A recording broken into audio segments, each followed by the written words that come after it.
The Art of Money Getting by P.T. Barnum. Publisher's Introduction.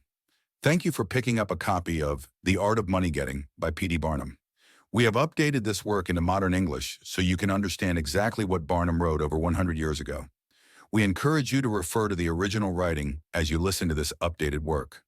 If you enjoy this book, please share with a friend, leave a positive review on Amazon, and see more updated works at oldbooknew.com. The Art of Money Getting. In the United States, where we have more land than people, it is not difficult for healthy individuals to make money. In this relatively new environment, there are so many paths to success and so many careers that are not overcrowded that anyone, regardless of gender, who is willing to take on any respectable job available can find well-paying work. Those who truly desire to achieve independence only need to focus on it and adopt the right methods, just as they would with any other goal they wish to accomplish, and it can be easily done. However, while making money might be straightforward, I am sure many of my listeners will agree that keeping it is the most challenging thing in the world. The path to wealth is, as Dr. Franklin aptly puts it, as plain as the road to the mill. It simply involves spending less than we earn. That seems to be a very simple problem. Mr. Micawber, one of those delightful creations of the genial Dickens, highlights the issue well when he says that having an annual income of £20 and spending £20 and sixpence makes one the most miserable of men, whereas having an income of only £20 and spending just £19 and sixpence makes one the happiest of mortals. Many of my readers might say, we understand this. This is economy, and we know economy is wealth. We know we can't eat our cake and keep it too. Yet I must point out that perhaps more cases of failure arise from mistakes on this point than almost any other. The fact is, many people think they understand economy when they really do not.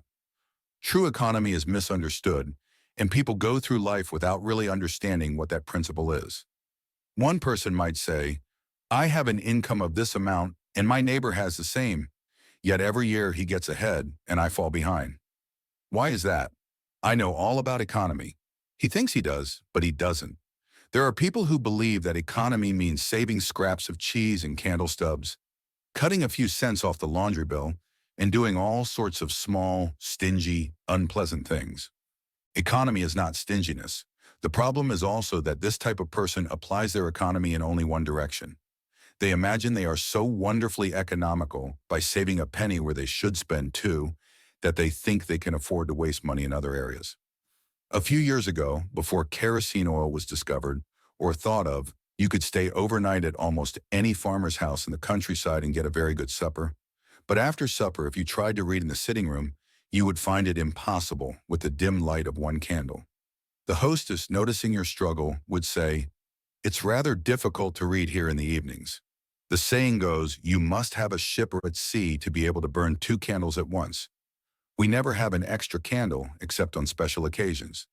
These special occasions might happen, perhaps, twice a year. In this way, the good woman saves $5, $6, or $10 in that time. But the knowledge that could be gained from having the extra light would, of course, far outweigh a ton of candles." But the trouble doesn't end here. Feeling that she's so economical with tallow candles, she thinks she can afford to frequently go to the village and spend $20 or $30 on ribbons and frills, many of which aren't necessary. This false notion can often be seen in businessmen, and in those cases, it often extends to writing paper.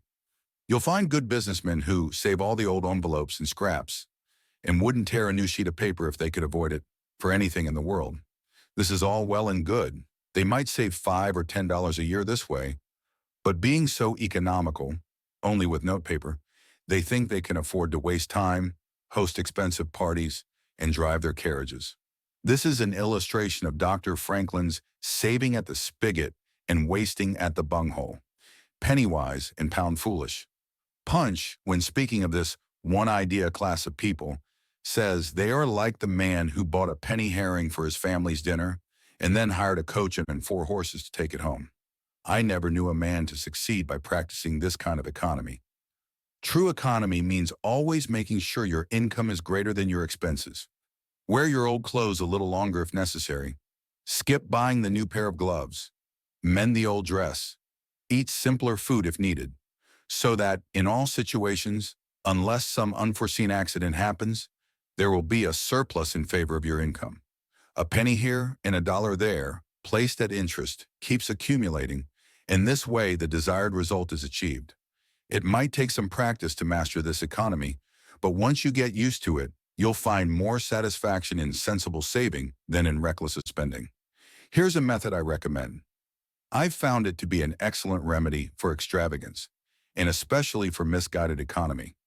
When you find that you have no surplus at the end of the year, despite having a good income, I suggest you take a few sheets of paper, form them into a book, and write down every expense, recorded every day or week in two columns, one labeled necessities or even comforts, and the other labeled luxuries. And you'll find that the latter column will be double, triple, and often 10 times greater than the former. The real comforts of life cost only a small portion of what most of us can earn. Dr. Franklin says, "It is the eyes of others and not our own eyes which ruin us." If all the world were blind except myself, I should not care for fine clothes or furniture. It is the fear of what others might say that keeps many worthy families struggling. In America, many people like to say, "We are all free and equal," but this is a great mistake in more ways than one. The idea that we are born free and equal is a wonderful truth in one sense, but we are not all born equally wealthy, and we never will be. Someone might say, "There's a man who earns $50,000 a year, while I only make $1,000. I remember when he was as poor as I am. Now he's rich and thinks he's better than me.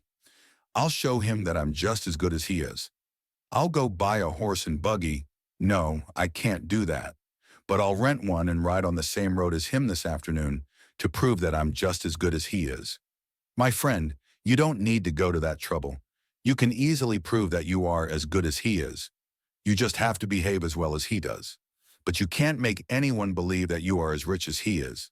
Besides, if you put on these airs, waste your time and spend your money, your poor wife will be forced to scrub her fingers off at home and buy her tea 2 ounces at a time, and everything else in proportion, just so you can keep up appearances, and in the end, deceive nobody. On the other hand, Mrs. Smith might say that her next-door neighbor married Johnson for his money, and everybody says so. She has a nice $1,000 camel's hair shawl, and she'll make Smith get her an imitation one, and she'll sit in a pew right next to her neighbor in church to prove that she is her equal. My dear lady, you will not get ahead in the world if your vanity and envy take the lead. In this country, where we believe the majority should rule, we ignore that principle when it comes to fashion and let a handful of people